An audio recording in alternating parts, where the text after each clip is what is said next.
اب نوٹ کر لیجئے، یہ کتابیں اگر آپ پڑھنا چاہیں تو کتاب الملاحم میں پڑھیے. بدترین عذاب عربوں پر آیا کھڑا ہے، سروں پر تنا ہوا ہے، بدترین. ایسی جنگ ہونی ہے الملحمۃ العظمی، جس کو کہ میں بھی آپ کے گواہی پیش کر دوں گا، جسے کہا گیا ہے دی لاسٹ کروسیڈ. بش نے بھی کروسیڈ کا لفظ بول دیا تھا، پھر واپس لیا اس نے. نکل جاتی ہے جس کے منہ سے سچی بات مستی میں. فقیہ مصلحت بین سے اور ہندے بادہ خار اچھا، کروسیڈ کہہ کر پھر واپس لیا. یہ کروسیڈ، اس کے اوپر جس قدر نقصان ہونا ہے عربوں کا. گریٹر اسرائیل بنے گا، یہ عراق، شام، اردن، سعودی عرب کا کچھ شمالی علاقہ، ترکی کا جنوبی علاقہ، مصر کا صحرائے سینا، اور اس کے ساتھ ہی جو بہترین اس کا زرخیز ترین علاقہ ڈیلٹا آف نائل، یہ سب یہودیوں کے قبضے میں جائیں گے. اس کو حدیث میں کہا گیا الملحمۃ العظمی. عیسائی 80 علم لے کر مسلمانوں تم پر حملہ آور ہوں گے، اور ہر علم کے نیچے 12,000 فوج ہوگی، 9.5 لاکھ فوج. یہ نیٹو کی تیاری کس کے لیے ہو رہی ہے؟ جب یو ایس ایس آر کا خاتمہ ہوا تو پوچھا گیا تھا نیٹو چیف سے، اب کس لیے؟ تمہارا وہ دشمن تو ختم ہو گیا، اب ہمیں اسلامک فنڈامنٹلزم سے نمٹنا ہے. وہ جانتے ہیں خطرہ یہی ہے. اب اسلام ابھر سکتا ہے، مسلمانوں کے سینوں کے اندر وہ آگ ہے، اوپر خاکستر آ گیا ہے، تم پہ اٹھانا بیٹھنا. یہ اندر تو انگارہ ہے، اوپر سے راکھ ہے، اس سے دھوکہ نہ کھا جانا ان کے دلوں کے اندر. اور بش نے کہا تھا مسلمان چاہتے ہیں کہ ہسپانیہ سے لے کر انڈونیشیا تک نظام خلافت قائم کریں. اور میں حیران ہوا تھا کہ اس کمبخت کو ہسپانیہ کا خیال کیسے آ گیا. ہمیں تو کبھی آتا ہی نہیں، اب ہم تو بھول گئے. وہ تو 500 برس پرانی بات ہے، جبکہ وہاں سے ہمیں نکال دیا گیا تھا. اگرچہ اقبال نے کہا تھا ہے ارض فلسطین پہ یہودی کا اگر حق، ہسپانیہ پر حق نہیں کیوں اہل عرب کا. ہسپانیہ میں تو 800 سال حکومت کی مسلمانوں نے، اور ابھی 500 برس ہی گزرے ہیں نا. یہودی تو ارض مقدس سے 2000 سال نکالے گئے. انہیں نہ کیا بات کیا گیا، عربوں کے سینے میں خنجر بھونک دیا گیا. وہ چھوٹا سا ملک جو چاہتا کرتا، کوئی پوچھنے والا نہیں. امریکہ جیسے اپنے بیٹے کی حفاظت کرے ویسے کرتا اس کی. اور حضور نے فرمایا ہے وہ جنگ جب ہوگی تو ایک باپ کے اگر 100 بیٹے ہوں گے تو 99 ختم ہو جائیں گے، ایک بچے گا. یہ حدیث ہے، حدیث ہے صحیح. اور آپ نے فرمایا ویل للعرب من شر قد اقترب، عربوں کے لیے ہلاکت ہے، عربوں کے لیے بربادی ہے اس شر سے جو قریب آ چکی ہے. اور آج جس طرح انہوں نے ان کی تہذیب کو اختیار کر لیا ہے، دبئی جا کر دیکھیے، بدترین مغربی معاشرہ جو ہے وہ دبئی کے اندر ہم نے قائم کر کے دکھا دیا. اب سعودی عرب اس راستے پر بڑھ رہا ہے. اور اس کے بعد نمبر 2 پر جو ہے ہم پاکستانی ہیں. لیکن میں اس کے وہ پہلی بات جو کہہ رہا ہوں وہ تو یقینی ہے، اس میں تو احادیث صحیحہ موجود ہے. اگرچہ اس کے بعد پانسا پلٹے گا، پھر حضرت مہدی کا ظہور ہوگا، حضرت عیسیٰ کا نزول ہوگا، اور وہ گریٹر اسرائیل گریٹر گریو یارڈ بنے گا یہودیوں کا. ایک ایک یہودی قتل ہوگا اور دفن ہوگا. یہ بات میں ہونا ہے، میں پہلی بات بچ کر رہا ہوں. وہ پانسا پلٹے گا جب پلٹے گا. ابھی جو سامنے ہے وہ کیا ہے؟ جس ملحمۃ العظمی کہا حضور نے، جسے آرمگیڈون کہتے ہیں عیسائی. آرمگیڈون کی اگر کہیں جا کر آپ دیکھیں گے، آپ ڈکشنری میں مانی تو کیا لکھا ہے؟ A very big war which will be fought between the forces of evil and good before the end of this world. اس دنیا کے خاتمے سے پہلے خیر اور شر کی قوتوں کے درمیان بہت بڑی جنگ ہوگی. ارمجدون اسے کہتے ہیں عربی میں، اور آرمگیڈون اسے کہتے ہیں انگریزی کے اندر. اور یہ بائبل کی آخری کتاب کے اندر ہے، جو اس میں کہ مکاشفات یوحنا، ریویلیشنز آف سینٹ جان. یہ تو میں کہہ رہا ہوں یقین کے ساتھ، اور زیادہ دور نہیں ہے، آیا چاہتا ہوں. اس لیے کہ یہودیوں کا اور عیسائی جو کنزرویٹوز ہیں، نیو کنزرویٹوز، ان کا 5 نکاتی ایجنڈا ہے متفق علیہ، جس کے تحت کہ یہ جنگ صلیبی شروع کی گئی ہے. وہ سن لیجئے آپ. آرمیگیڈون نمبر 1، گریٹر اسرائیل قائم ہو جانا اس کے نتیجے میں نمبر 2، مسجد اقصی اور قبۃ الصغریٰ کو گرانا نمبر 3، وہاں تھرڈ ٹیمپل،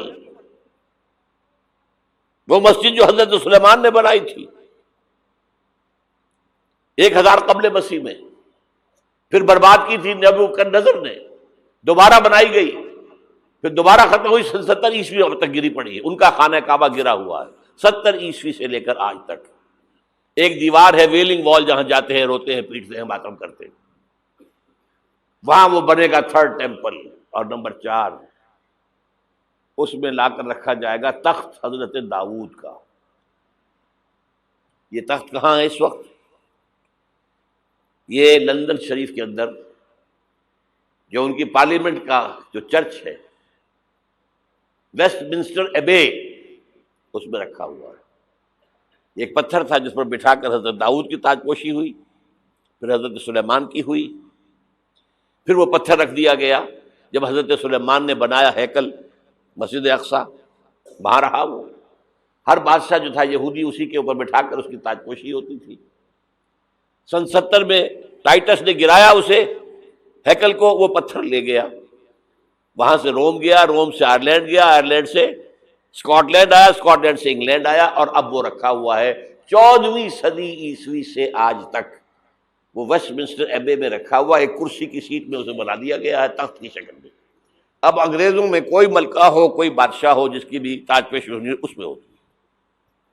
یہ لا کر رکھا جائے گا تھرڈ ٹیمپل میں، اور اس پر یہودیوں کے خیال کے مطابق ان کا مسیحا آئے گا جو مسیح دجال ہوگا.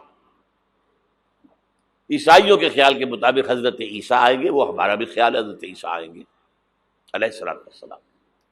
بہرحال یہ تو بات کی باتیں ہیں نا. اس وقت جو میں عرض کر رہا ہوں، عربوں پر بہت بڑا عذاب، اور پاکستان کا معاملہ البتہ یہ ہے، میں یقین سے نہیں کہہ سکتا.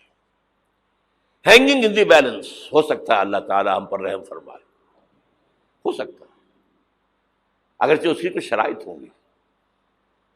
چمن کے مالک اگر بنا لیں موافق اپنا شعار، اب بھی چمن میں آ سکتی ہے پلٹ کر چمن سے روٹھی بہار، اب بھی ہو سکتی ہے.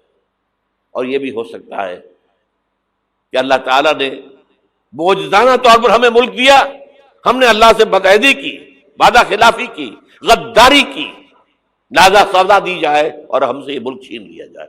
It's just possible. دور نہ سمجھے اسے، انہونی بات نہ سمجھے.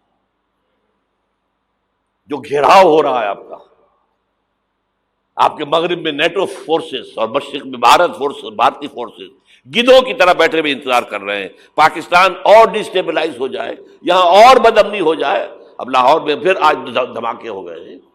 2 دن پہلے کا دھماکہ میں سہ کے آیا ہوا ہوں، آپ کے سامنے بیٹھا ہوں. وہ جانیں بچی ہیں، جو ہماری اکیڈمی کا حشر ہوا وہ میں آپ کو نہیں بتا سکتا. یہ سارا کیوں ہو رہا ہے؟ تاکہ یہاں بدامنی ہو جائے اور ہمیں جواز مل جائے. مغرب سے نیٹو فورسز داخل ہو جائیں، مشرق سے بھارتی فورسز آ جائیں، اور ہمارے ایٹمی دانت توڑ کر اور پھر ہمیں بھارت کے سامنے ڈال دیا جائے. نو ڈو ایز یو لائک. یہ ان کا نقشہ ہے. ہوگا کیا وہ اللہ جانتا ہے، ہوگا وہ جو اللہ چاہے. لیکن اللہ کا چاہنا جو ہے وہ کس پر منحصر ہے؟ یہاں انقلاب برپا کرو، یہاں اسلام لاؤ.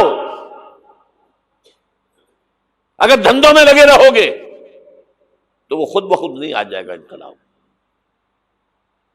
صحابہ نے جانیں دی تھی، کتنی تکلیفیں اٹھائی تھی.